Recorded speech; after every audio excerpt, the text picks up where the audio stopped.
everyone, and welcome back to the Content Mix.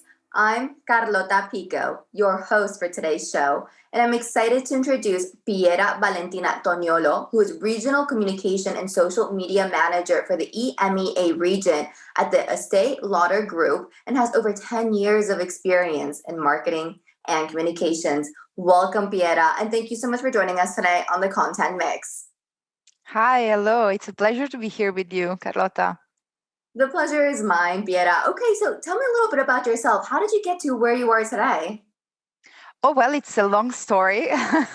Let's start from the scratch. I'm Italian. I grew up in a small town near Venice, and I had a dream of moving abroad to New York, to the States, to France, etc. So I've started studying literature in Verona. Then I moved to New York and I finished my study there. Once I came back, I worked a little while for a media agency and then for Missoni Fashion Group as a digital PR, basically. I was working with the influencers and bloggers at that time. Then I moved to the Estée Lauder Companies when I still am in 2015. So it's been more than 5 years now. I started working for Estée Lauder as a PR manager for Clinique. Then I took the role of PR and consumer marketing manager for Clinique and Darphin. And nowadays, I moved to Paris to work as a digital marketing manager for Estée Lauder, overseeing communication and social media, as you just said, introducing me. So yes, it's been 10 years working in communication and digital marketing. And I have to say it's getting more exciting as we go. Okay, what an exciting career, Piera. What did you study to get you to where you are today? I studied literature at first, and then I realized that I wanted to study something that could put the literature and journalism, which was my passion, in relation to the current context.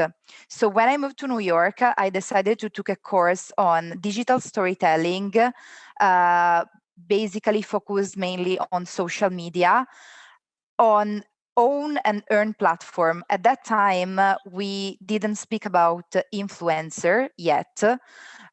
We had the bloggers. It was 2012. So we had bloggers more than influencers, but then we started talking about people influencing other people. They rolled out Instagram, and slowly by slowly, we arrived to the influencer concept, which is still a big topic nowadays. Okay, very interesting. And then, Piera, let's fast forward. How did you get your foot in the door at Estée Lauder Group? It was by chance.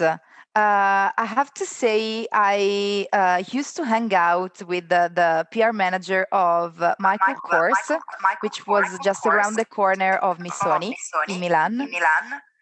And she introduced me to the HR director of Estée Lauder in Italy, who was her friend, and she was looking for a PR manager for Clinique. So it was by chance. I wasn't interested in working for a beauty industry because my passion was fashion. But she told me, give that company a chance because it's a very good one, a very interesting one. And they're looking for somebody young and very digitally driven, which you are. So try, go have an interview, and here I am. Okay, beautiful. So, on that note, let's take a walk down memory lane.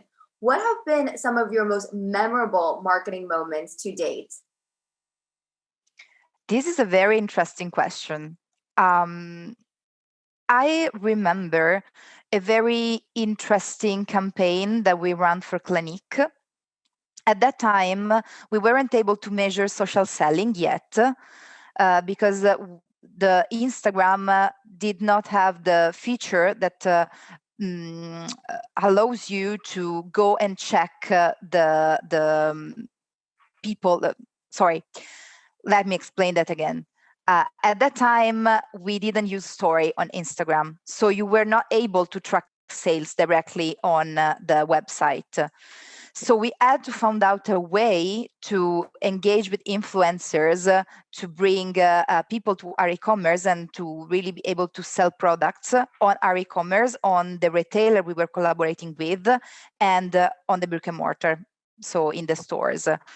So we collaborated with a very broad target of influencers, most of them young, many of them coming from the television, so with a very strong audience. And we asked them to run special offers for their communities. And nowadays, it's something that you have seen like tons of times, but at that time, no brands used to do something like that, especially big brands like Clinique, which I was working for. So it was very successful. We managed to grow the franchise by like 100% in few months. It was a new franchise, but it wasn't a big bet for the brand, and it became something huge in the Italian market. So this was a very successful case. And also we started that with a very, very fun party. We invited all those influencers, and they were like 100 influencers across all the country, and we invited their top followers to this party, and it was like a Luna Park. We hosted the Luna Park in the very center of the city, and people were able to win products by interacting with the Luna Park and with us, and it was super fun. Like we had lots of media, an incredible number of share of voice. So this is one of my best memories. And then, of course, now I'm working for Estée Lauder for like 6 months now. So I'm start collecting some new exciting memories. And now we're still super focusing on influencers. And my main focus together with influencers is own media, meaning social media, and try to be as much locally relevant as ever, because Estée Lauder is a very big brand. It used to have only the global account. And what I want to do is to make the brand having local Instagram accounts in almost every market. I mean, every market that can really run an Instagram local account, because it's very important, I feel, for the consumers to have something that they can really relate to and really close to them when it comes to a brand. Mm-hmm. Piera, I was actually just about to ask you that, but since you've already answered that question, let's talk about your biggest challenges to date. What have those looked like, and what did you learn along the way?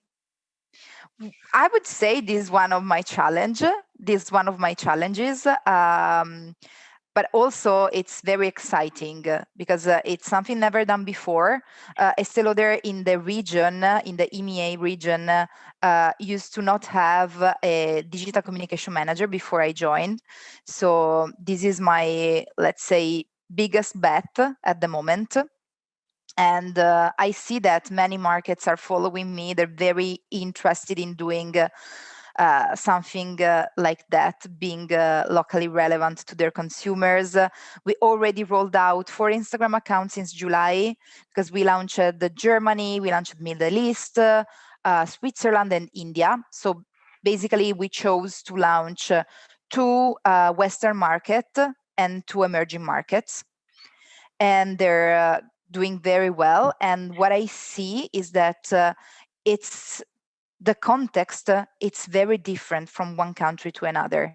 Same, for example, in Middle East, Snapchat is a big thing. In India, they don't even have TikTok anymore because they had to ban it. Mm-hmm. So it's very interesting from a personal perspective, and I think very interesting for the brand as well. Let me say, I mean, it is. I would say. And then other challenges, one of the biggest challenges, not for me and not for the brand, but for all the companies nowadays, is this post-COVID situation, because we've been forced to stay at home, to work into a different context. We have seen that people are not going to the stores anymore, or they're going, but a lot less than before. I see yesterday some data, and it seems like in the region the reduction of people buying in store is up to 45%. Wow. So it's very big. Yeah. So we need to shift our minds to a online like mindset. So what we did in Estée Lauder, it was to host a virtual event, not only for the region, but an international virtual event for the launch of our main product, main skincare product, which is ANR, Advanced Night Repair. It's the, let's say, one of the most famous product of Estée Lauder over the years, and now the brand just relaunched the product and reformulated it. So we hosted this huge virtual event. We had 1,500 people connected at the same time. So it was something massive. And we had live activities going on for people to interact with. We had education leads teaching them how to apply the products. We had a dancer teaching them a dancing class inspired by the heart ritual that you use to apply the products to yourself. And then we had a face yoga teacher. And in the end, we also had a competition for those people who attended the dancing class and decided to dance at the closing ceremony, the closing party with a DJ set. We had a prize for the first people started dancing. So it was very fun. I mean, Yeah. I have summarized this in a very fast way, but the event was super fun for everybody attending. We had a huge amount of contents published during and after the event. Speaking of Instagram stories, Instagram posts, Snapchat stories, and TikTok videos. So the influencers went crazy for that event, and it was a challenge. It was a bit of a challenge. We have been working as a brand and as a team for the consumer marketing team all together for months on that, but it was a huge success. That's so much fun. I actually follow you on Instagram. So I saw part of the campaign in the making, and it's fantastic to hear the behind the scenes info that you're providing to me and to our audience. So thank you for sharing that experience with us. You mentioned TikTok, and you also mentioned influencers. How is it the Estee Lauder Group incorporating TikTok in its social media strategy? We're working with TikTok not on an own media base. So basically, we don't have any TikTok profile of Estee Lauder brand, nor globally and neither locally. But we are working with TikTok stars. We're Okay. trying to incorporate TikTokers in our strategy as much as possible. Also, because the younger consumers are on TikTok nowadays, they tend to not use Instagram as much as millennials. So if we want to talk to younger consumers, we cannot escape TikTok. We need to take that into consideration. Mhm. So starting from a strategy which was very branded and eye touch, only working on Instagram and Facebook and YouTube, we have enlarged our communication to TikTok and even Snapchat in some regions. Okay, very interesting. And then as for influencers, how do you decide what influencers to work with for every given brand campaign? We tend to be as inclusive as possible nowadays. So the decision is made based on some concrete criteria, such as the follower base of the influencer. Saying, for example, if you collaborate with a French influencer, you will want her to have French followers. mean, I'm not even taking into consideration the discussion of fake followers, etc. We usually use tools to understand which are real influencers and which are not. But now it's not more. It's not really a big topic anymore, I would say, because you can define if an influencer is a real one or not. Now we have the expertise to say that. But starting from the fact that we work only with real influencers, we try to use influencers per country that has a geography of their fan bases really connected to that country. So this is the first thing. The second thing is the connection that every influencer is able to build with her or his community. So we tend to take a look into the numbers, the concrete KPIs of an influencers, and then we decide how to collaborate with her or him and in which platform. Because the same person, the same influencer can be active both on Instagram and on TikTok, same for example. And you can use the same person, but you can adapt the message to the platform that she or he uses. Definitely. And what are your thoughts on micro influencers? I think that micro influencers must have to be taken into consideration if they're not macro influencer wannabe. What I want to say is we are seeing many micro influencers very active on their communities, such as we consider micro influencers are beauty advisors. They have social media accounts, they use them every day, and they use those accounts to interact with their consumers and customers, people that they have met in the stores maybe before, or people they have met online, but that they people that follow them because they are beauty advisors. So that are very interested in listening those people talking about the products and apply rituals or talking about how to create a makeup tutorial, etc.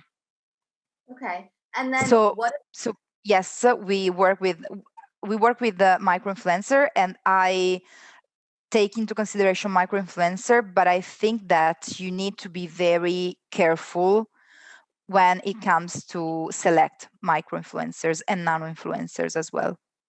Okay. So then what about creative freedom? How much creative freedom do you give to your influencers to create their own content? Or do you really ask them to do certain activities in a certain way? I don't want them to be too much branded. I want them to be authentic, but if they collaborate with Estée Lauder, they still have to follow some rules, some aesthetic rules, some eye touch rules, because Estée Lauder is a luxury beauty brand at the end of the day, and some rules regarding hashtags and paid collaborations. If an influencer collaborates with a brand such as Estée Lauder, she has to declare it. So that's fundamental, say, for example. So the paid partnership that Instagram gives you, they have to use it. And the same for the aesthetic criteria. Apart from that, they are quite free to create their content, even if before sharing those contents, we need to approve them. Okay. And what about some of the most creative content that you've seen on social media lately? What has really resonated with you? This is a very good question. What I fear is that we are seeing trends. So, in the same period, many influencers are talking about the same stuff and with the same aesthetic. So, it's difficult nowadays to see people really acting out of the box. And this is what I usually try to ask to the influencers we collaborate with. Okay. Excellent. And now let's take a look back on your career. if you could give your younger self one piece of advice about pursuing a career in marketing and social media and communications, what would that be? This is another very good question. I would tend to say follow your instinct, but listen to elder people. Listen to people that have been in your shoes before you and people that you know are clever ones because you might really use their advices one day. When I was younger, I tended not to listen to people. I was like, this, I had my own idea, I had my own growth path in my mind, and I really didn't listen to people as much as I do now. So this is a suggestion I would give to my old self. Okay. And always believe in yourself. Never let anybody let you down, because there will be so many people and so many moments also, because it's not only matter of people. Sometimes when, say for example, when you move abroad and you know nobody in a new city, you tend to be blue and you tend not to be the best self you can be, also when it comes to job and creativity. So go out, visit museums, talk to people, spend time on social media, but not only, read a book, and try to be as much excited as you can by the thing that surrounds you. You're making me excited about life. I want to go to a museum now. Piera, what's the best piece of advice that you've been given? Let me think about that. The best piece of advice that I've been given from a marketing perspective is always start by data. From a life perspective, I would say always trust your instinct. On that note, we are going to be moving into our next section of the interview, which are our set of rapid fire questions, your recommendations for our audience. So I'd like to get this section started off with your source of inspiration. So an influencer that you really admire or professional role model. I would say Estée Lauder. She was a woman. I know we've been discussing this about before. I told you already, I think. Estée Lauder was a woman who launched her own company in a moment of time when women were considered to be just wives or somebody behind men's shoulders. So she was an influencer before the actual influencers. I love influencers that were influencers before there was a word for it. She used to say, telephone, telegraph, telewoman. And this is a very empowering message also today, I think. That's a beautiful message.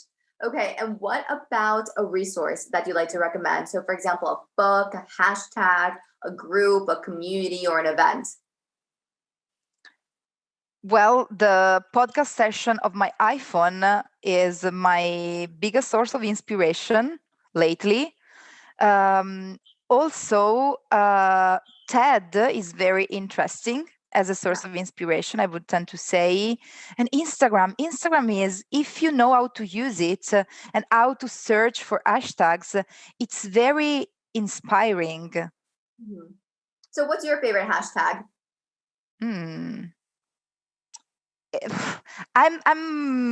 More into beauty hashtags lately.